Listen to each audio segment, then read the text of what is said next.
नमस्कार दोस्तों, इस वीडियो में हम एक महत्वपूर्ण विषय पर चर्चा करेंगे, पीएम ई ड्राइव योजना। चलिए पहले समझते हैं कि पीएम ई ड्राइव योजना का उद्देश्य क्या है। सरकार का ये प्रयास इलेक्ट्रिक वाहनों को तेजी से अपनाने और चार्जिंग इंफ्रास्ट्रक्चर को विकसित करने का है। जैसा कि हम सभी जानते हैं, प्रदूषण और जलवायु परिवर्तन आज के समय में सबसे बड़े मुद्दों में से एक है। भारत में वाहनों के बढ़ते प्रदूषण स्तर को देखते हुए इलेक्ट्रिक वाहनों को अपनाना एक आवश्यक कदम है। इस संदर्भ में पीएम ई ड्राइव योजना पर्यावरण संरक्षण और आर्थिक विकास के दो महत्वपूर्ण आयामों को जोड़ती है। ये योजना 10,900 करोड़ रुपए के भारी निवेश के साथ शुरू की गई है, जो हमें बताती है कि सरकार इस दिशा में कितनी गंभीर है। ये योजना 1 अक्टूबर 2024 को लागू होकर 31 मार्च 2026 तक चलेगी। यानी अगले 2 वर्षों में आपको इलेक्ट्रिक वाहनों पर दी जाने वाली शानदार सब्सिडी का लाभ उठाने का मौका मिलेगा।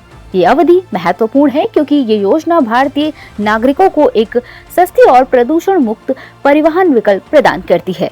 जब हम मेंस की परीक्षा में प्रश्नों का उत्तर लिखते हैं तो हमें हर पहलू पर ध्यान देना चाहिए। उदाहरण के लिए सब्सिडी की संरचना को समझते हैं।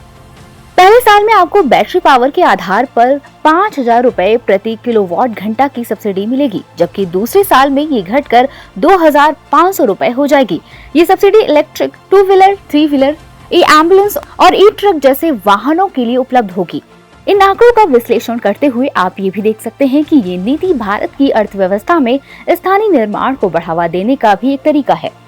अब एक महत्वपूर्ण सवाल ये है कि ये योजना भारतीय अर्थव्यवस्था और समाज पर कैसे प्रभाव डालेगी। पहली बात, ये न केवल निजी कारों की बिक्री को बढ़ावा देगी बल्कि रोजगार के नए अवसर भी सर्जित करेगी। जैसे जैसे इलेक्ट्रिक वाहनों की मांग बढ़ेगी, हमें इसकी सड़कों पर उपस्थिति को बढ़ाने के लिए चार्जिंग स्टेशनों की आवश्यकता होगी, जो एक नए रोजगार के क्षेत्र का निर्माण करेगा।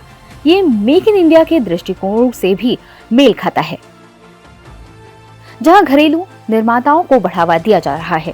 इसी संदर्भ में योजना की लागू होने की अवधि का भी विश्लेषण करें तो 1 अक्टूबर 2024 से शुरू होकर ये योजना 31 मार्च 2026 तक चलेगी, जिसका अर्थ है कि ये देश के आर्थिक परिदृश्य को फिर से आकार देने का एक अवसर है।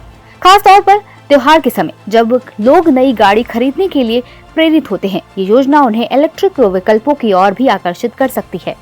सरकार की ये पहल न केवल आर्थिक है बल्कि ये हमारी आने वाली पीढ़ियों के प्रति हमारी नैतिक जिम्मेदारी को भी दर्शाती है। वायु प्रदूषण को कम करना और जलवायु परिवर्तन के खिलाफ लड़ाई में योगदान देना, ये सब एक बेहतर और सस्टेनेबल भविष्य के लिए आवश्यक है। इस प्रकार ये योजना इंटरजेनरेशनल इक्विटी के सिद्धांत को भी आगे बढ़ाती है।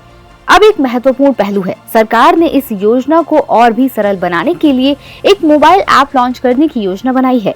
इस ऐप के माध्यम से नागरिक आसानी से सब्सिडी का ई वाउचर बना सकेंगे। इस प्रकार ये प्रक्रिया को अधिक सुलभ और पारदर्शी बनाएगा। इस ऐप का उपयोग करते हुए लोग न केवल जानकारी प्राप्त कर सकेंगे बल्कि अपने लिए उपयुक्त वाहन का चयन भी कर सकेंगे।